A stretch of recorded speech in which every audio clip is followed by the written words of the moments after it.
प्रशासनाने कारवाई सुरू केलेली आहे, ते काही थांबलेलं नाहीये आणि मी त्याला समर्थन करत नाही. पण माझा उलटा प्रश्न आहे, ज्यांनी हे लांबवलं त्यांच्यावर त्यांना कोण विचारणार प्रश्न?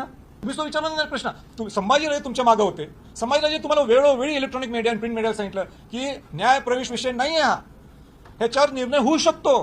तुम्ही का ही वेळ आणून दिली? छोट्या छोट्या गोष्टीसाठी मीटिंग्स होतात. तर तुम्ही नेहमी तुमची काय काय आहे ना ते एसआयडी गोपनीय तुम्ही का लावलं नाही तुमची यंत्रणा? पण तुम्हाला माहित होतं तिथं अशा गोष्टी होऊ शकतात. कुठे गेली तुमचा फोर्स? का तुम्ही लावला नाही? माझी भावना काय आहे, प्रामाणिक आहे की नाही सांगा मला. सांगा मी काय फायदा घेतो तेव्हा? रायगडचं तुम्ही मला जरा सांगा. तुम्ही रायगडचं बघता ना, त्या रायगडचं आजपर्यंत रायगडवर जे संवर्धन जतन चाललं या 75 वर्षात एकाही पुढाऱ्याला इच्छा नव्हती की तिथं आपण रायगड किल्ल्यावर शिवाजी महाराजांची राजधानी होती. शिवाजी महाराज छत्रपती झाले. शिवाजी महाराजांचा राज्याभिषेक सोहळा तिथं झाला.